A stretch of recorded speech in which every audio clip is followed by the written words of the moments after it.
नमस्कार साथियों, स्वागत है आपका हमारे YouTube channel only paper practice में। साथियों, 3 दिन पहले मैंने आपको जनरल स्टडीज़ का एक टॉपिक बताया था जिसमें अंटार्कटिक महासागर के बारे में मैंने कंप्लीट वीडियो बनाई थी। इसके तहत मैंने आपको उसके द्वीप बताए थे, कटक, गर्त और जलधारा, और उसके अलावा मैंने जो बैंक हैं और डॉगर बैंक, जो भी जितने भी बैंक हैं अंटार्कटिक महासागर में, उन सब के बारे में कंप्लीट आपको जानकारी दी थी। साथियों, वहाँ पे कुछ क्वेश्चन आंसर रह गए थे जिनका आंसर मैंने बताया नहीं था, तो आज मैं उससे संबंधित क्वेश्चन आंसर आपको कराता हूँ। और इसके अलावा आज की जो वीडियो होगी वो प्रशांत महासागर के बारे में हम लोगों को आपको जानकारी देंगी। तो चलिए समय को बर्बाद न करते हुए शुरू करते हैं। पहला प्रश्न था, निम्न में से कौन सी महासागरीय जलधारा उत्तरी अटलांटिक महासागर में प्रवाहित नहीं होती है? ऑप्शन ए था gulf stream, Benguela current, Norwegian current और फ्लोरिडा करंट। तो क्वेश्चन क्या बता रहा है? ये उत्तरी अटलांटिक महासागर में प्रवाहित नहीं होती है। तो साथियों, आपने देखा होगा कल परसों की वीडियो, अगर आपने नहीं देखी तो जरूर देख लीजिए, बहुत फायदा होगा आपका, क्योंकि कंप्लीट मैंने एक एक चीज़ वहाँ पे बता रखी है ना। तो गल्फ स्ट्रीम आपने देखा होगा उत्तरी अंटार्कटिक महासागर में है, जो कि गर्म जलधारा है। यहाँ पे जो नॉर्वेजियन करंट है, गल्फ स्ट्रीम जब अंटार्कटिक महासागर की उत्तर पूर्व की ओर बहती है तो नॉर्वे तक यह गल्फ स्ट्रीम जाती है, जिसे हम नॉर्वेजियन धारा कहते हैं। ये वही धारा है जिसे हम यूरोप की कंबल भी कहते हैं। ठीक है, इसलिए कहते हैं कि ये गर्म जलधारा यूरोप में रहने के लिए अनुकूल दशा उत्पन्न करती है। फ्लोरिडा की जलधारा आपने देखा होगा उत्तरी अमेरिका, दक्षिणी जो अमेरिका है उसके उत्तर में गल्फ स्ट्रीम से ठीक पहले जो जलधारा, उसका नाम है कैरिबियन सी। हाँ, कैरिबियन सी के में जो चलती है उसे फ्लोरिडा की जलधारा कहते हैं। तो ये तीनों जलधारा गर्म जलधारा है और उत्तरी अंटार्कटिक महासागर में प्रभावित होती है। जो बेंगुला जलधारा है, ये अफ्रीका महाद्वीप का मैप, अगर आप लोगों ने परसों भी आपको अच्छे से बताया था मैंने, ये अफ्रीका का मैप है। तो अफ्रीका के पश्चिम में बेंगुला जलधारा बहती है। ठीक है, ये एक ठंडी जलधारा है। चलिए, अगला प्रश्न था, सारगेसो सागर का एक हिस्सा है। अगला प्रश्न क्या था, बीपीएससी में पूछा गया है। आर्कटिक महासागर, उत्तरी महासागर, दक्षिणी महासागर, हिंद महासागर। तो साथियों, उपयुक्त में से कोई नहीं, तो राइट आंसर था इसका, उपयुक्त में से कोई नहीं इसका राइट आंसर था, क्योंकि जो सारगेसो सी है वो अटलांटिक महासागर का उत्तरी हिस्सा है। जैसे आप यहाँ मैप के माध्यम से आप लोग देख सकते हैं। मित्रों, ये आप मैप देख पा रहे होंगे। तो यहाँ पे मैंने आपको बताया था कि जो गल्फ स्ट्रीम यहाँ से जो ये है भूमध्य रेखा, और भूमध्य रेखा से यहाँ से जो जलधारा उत्पन्न होती है, यहाँ पे जाके इसे फ्लोरिडा बोलेंगे और यहाँ पे गल्फ स्ट्रीम बोलेंगे, और इधर ये नॉर्वेजियन जलधारा नाम से आ जाती है। इधर से यहाँ पे ये यहाँ से जलधारा, गर्म जलधारा नीचे की तरफ मुड़ती है, और पुर्तगाल और ये क्या है, स्पेन और पुर्तगाल में यहाँ पे कोहरे के कारण समुद्र में बहुत ज़्यादा कोहरा लग जाता है, और कोहरे के कारण ये जलधारा यहाँ से ठंडी हो जाती है, जिसे हम कैनारी जलधारा कहते हैं, जो कि एक कैसी जलधारा है, ठंडी जलधारा है, ठंडी हो जाती है ये। ठीक है, ये फ्लो चलता है इस जलधारा का। इसी जलधारा के बीच में एक सी है जिसको हम सारगेसो सी कहते हैं। ये वही सी है जिसका किनारा नहीं है, जिसका क्या है, किनारा नहीं है। बहुत इंपॉर्टेंट सी है सारगेसो सी। ठीक है, सारगेसो सी इसलिए भी प्रसिद्ध है, जो समुद्री जो जीव है, केकड़े और कुछ मछलियाँ या कुछ और भी पक्षियों के लिए, तो सारगेसो सी में भी उनके लिए एक अनुकूल पारिस्थितिकी तंत्र उत्पन्न हो जाता है। आपने देखा होगा भारत के यहाँ पे इस वाले क्षेत्र में मणिपुर में एक झील है, लोकटक झील, है ना, जिसे तैरता हुआ झील भी कहते हैं। तो उसी प्रकार ये सारगेसो सी है जो कि इन जलधाराओं से घिरा हुआ है। चलिए, अगला देखते हैं। अगला प्रश्न कौन सा है? हाँ, अगला प्रश्न है, ग्रैंड बैंक और डॉगर बैंक किस लिए प्रसिद्ध है?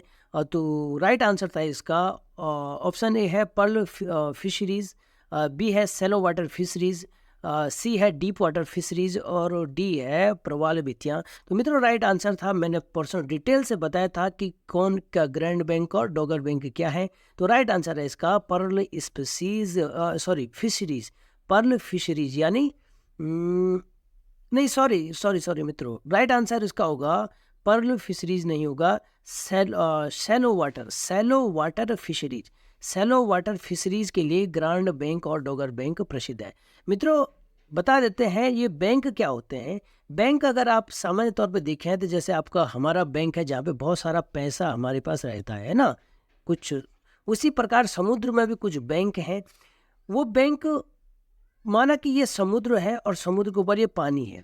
समुद्र की तल से यहाँ पे 200 मीटर की ऊंचाई पर एक प्लेन यानी एक ऐसा क्षेत्र जहाँ पे ठंडी और गर्म जलधारा के मिलन से क्या बोलते हैं, मछलियों के लिए एक अनुकूल दशा उत्पन्न हो जाती है, जहाँ पे कि बहुत सारी मछलियाँ आपको प्राप्त होती है, मिलती है। और यहीं पर मछली उत्पादन के लिए यहाँ पे क्या किया जाता है, बहुत बड़ी संख्या में मछली का उत्पादन किया जाता है, पकड़ी जाती है। ठीक है, उत्पादन तो क्या करना, पकड़ी जाती है, उत्पादन तो प्रकृति ने ऑलरेडी दे रखा है, तो इसी को हम बैंक कहते हैं।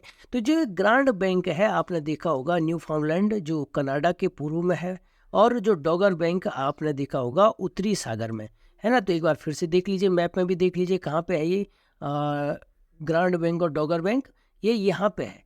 यहाँ पे आपका ये ग्रांड बैंक हो गया, डॉगर बैंक आपका उत्तरी सागर में हो गया, ये है नॉर्थ सी। ठीक है, ये कौन सा हो गया, नॉर्थ सी। तो यहाँ पे हो गया आपका ग्रांड बैंक और डॉगर बैंक यहाँ पे। तो मित्रों आपने देखा कि ग्रांड बैंक और डॉगर बैंक आपने देखा है ना, तो इनकी लोकेशन आपने देखी। तो यहाँ पे किस प्रकार की मछली उत्पादन होती है, सैलो वाटर फिशरीज यहाँ पे होता है। जो पर्ल फिशरीज है, पर्ल फिशरीज ये होती है भारत का जो इंडिया का ये मैप देखा होगा आपने, तो ये है कोरोमंडल तट, कोरोमंडल तट के कोरोमंडल तट है ना, तो वहाँ पे भारत में कौन सी फिशरीज होती है, पर्ल फिशरीज। ठीक है मित्रों, अगला प्रश्न देखते हैं। अटलांटिक महासागर के बारे में निम्न बिंदुओं को पढ़ें। यह आया था लोअर पीसीएस में, आया था उत्तराखंड। यह ऐसा आकार का है, बिल्कुल राइट, बिल्कुल सही ऑप्शन है। इसकी तटरेखा सीधी और चिकनी है, बिल्कुल गलत है, सीधी और चिकनी नहीं है भाई, टेढ़ी मेढ़ी है इसकी तटरेखा, अभी देखेंगे। यह व्यावसायिक दृष्टि से सबसे व्यस्तम महासागर है, बिल्कुल सही। सबसे ज़्यादा व्यस्तम यानी सबसे ज़्यादा व्यापार अटलांटिक महासागर से होती है। तो उपरोक्त तो सभी कथन सत्य है। तो इसका ऑप्शन मैंने दिया नहीं है, और ऑप्शन होगा इसका ए और सी। ए और सी राइट आंसर हो जाएगा। ठीक है, तो मैप में भी देख लीजिए इसे, मैप में भी देख सकते हैं। ऐसा आकार यह बना रही है, आप देख पा रहे होंगे। तो यह कैसे आकार, ऐसा आकार बना रही है अंटार्कटिक महासागर। तो इसकी तट रेखाएं सीधी नहीं है, इसकी बिल्कुल कटी फटी सी इसकी तट रेखा है। ठीक है, तो ये इसके बारे में राइट आंसर, ए और सी राइट आंसर हो जाएंगे। चलिए अगला प्रश्न देखते हैं, क्या था अगला प्रश्न। व्यवसायिक दृष्टि से सबसे महत्वपूर्ण है, ये भी ऑप्शन सी बिल्कुल सही होगा, क्योंकि आप देख रहे होंगे यूरोप विकसित देश है, इधर अमेरिका विकसित देश है। तो यहाँ जहाँ विकसित देश होंगे जहाँ, तो वहाँ पे व्यापार अधिक होता होगा, तो इसीलिए ऑप्शन सी सही ऑप्शन हो जाएगा। ठीक है, अगला प्रश्न देखते हैं। सी टेट 2021 में पूछा गया अंटार्कटिक महासागर के बारे में सही कथन का चुनाव करें। ऑप्शन ए है यह विश्व का सबसे बड़ा महासागर है, बिल्कुल गलत ऑप्शन हो गया। सबसे बड़ा महासागर आपका प्रशांत महासागर है। यह आकार में एस है, जो कि एशिया, ऑस्ट्रेलिया, उत्तरी और दक्षिण अमेरिका से घिरा हुआ है। सही कथन का चुनाव करना ना, तो ये तो गलत हो गया। तो यह आकार में एस तो है, एशिया से भी घिरा हुआ है, ऑस्ट्रेलिया, उत्तरी और दक्षिण अमेरिका, ये बिल्कुल सही हो जाएगा। इसकी तटरेखा अत्यधिक दांतेदार एवं अनियमित है, तो बिल्कुल सही, ऑप्शन सी भी इसका बिल्कुल सही हो जाएगा। ऑप्शन डी है मारियाना गर्त इस महासागर में है, बिल्कुल नहीं। मारियाना गर्त कहाँ है, प्रशांत महासागर में है। ठीक है, तो राइट आंसर हो जाएगा इसका सही कथन का चुनाव। अच्छा, इसमें यार एक चीज डाउट में है, सी तो बिल्कुल सही हो जाएगा इसका, अत्यधिक अनियमित है। और इसका क्या हो जाएगा, ऑस्ट्रेलिया, ये भी सही है। ऑस्ट्रेलिया से, एशिया से तो घिरा रहता है, आपने देखा होगा भूमध्य सागर वाला। उत्तरी और दक्षिण अमेरिका बिल्कुल सही है। ऑस्ट्रेलिया इधर हो जाएगा, बिल्कुल ये सही हो। तो बी और सी इसका राइट आंसर हो जाएगा, बी और सी इसका राइट आंसर हो जाएगा। अगला प्रश्न देखते हैं। निम्न में से कौन सी महासागरीय धारा अंटार्कटिक महासागर से संबंधित नहीं है। ये सुपर टेट 2019 में का प्रश्न पूछा गया है। तो महासागर अंटार्कटिक महासागर से संबंधित नहीं। अगुलहास है, लेब्राडोर है, फ्लोरिडा है, कैनारी है, बिल्कुल ये तीनों तो मैंने बता दिया था आपको, लेब्राडोर ने बताया। तो मित्रों अगुलहास नहीं होगा, जो कि गर्म जलधारा है। आइए देख लेते हैं। ये अफ्रीका का मैप मैंने बताया था ना आपको, अफ्रीका का मैप है ये, अफ्रीका महाद्वीप का मैप। तो यहाँ पे तो आपको बेंगोला करंट बताई थी, इसके अफ्रीका मैप के पूर्व में बहती है कौन सी, अगुलहास करंट। फ्लोरिडा करंट के बारे में मैंने बता दिया था, कैनारी बता दिया था, ठंडी जलधारा। लेब्राडोर भी एक ठंडी जलधारा है जो कि ग्रीनलैंड से नीचे की तरफ आती है। लेब्राडोर सी के बारे में मैंने डिटेल से बता रखा है, आप जाके देख सकते हैं। अंटार्कटिक महासागर के बारे में निम्न बिंदुओं को पढ़ें। यूके पीसेस, अच्छा ये क्वेश्चन हो गया था। अगला प्रश्न है, अंटार्कटिक महासागर की निम्न में से कौन सी धारा अपनी तापीय स्थिति के आधार पर अन्य 3 से भिन्न है? अच्छा, तापीय स्थिति के आधार पर तो कैनारी जलधारा, फॉकलैंड धारा, गिनी की धारा, बेंगुला धारा। तो ये पूछ रहा है कि गर्म जलधारा और ठंडी जलधारा पूछ रहा है ना। तो कैनारी बिल्कुल ठंडी जलधारा है, फॉकलैंड गर्म जलधारा है, गिनी गर्म जलधारा है और बेंगुला ये ठंडी जलधारा है। तो ऑप्शन तो भाई इसका भी आप कुछ नहीं करेंगे, क्वेश्चन गलत हो गया ना ये, क्योंकि कैनारी तो ठंडी जलधारा है, बिल्कुल सही है। बेंगुला ठंडी जलधारा है और ये भी गर्म जलधारा है, ये भी गर्म जलधारा है। तो भिन्न तो भाई सभी भिन्न ही हैं फिर इसमें। चलिए अगला प्रश्न देखते हैं। प्यूर्टो कटक किस महासागर में है? तो भाई अंटार्कटिक महासागर में है प्यूर्टो कौन सा है? प्यूर्टो कटक हमारा अंटार्कटिक महासागर में है। कहाँ पे है लोकेशन देख लीजिए, मैप भी आ गया भाई, यहाँ पे ये है प्यूर्टो कटक है। कटक क्या होते हैं डिटेल से आपको बता रखा है। अगला प्रश्न है, महासागरों को उसके क्षेत्रफल के क्रम में आरोही क्रम में लिखिए। आरोही क्रम का होता है बढ़ता क्रम, ठीक है। तो सबसे छोटा कौन सा है? सबसे छोटा हो गया आपका आर्कटिक हो गया, उससे बड़ा हो जाएगा आपका कौन सा? हिंद महासागर, ठीक है।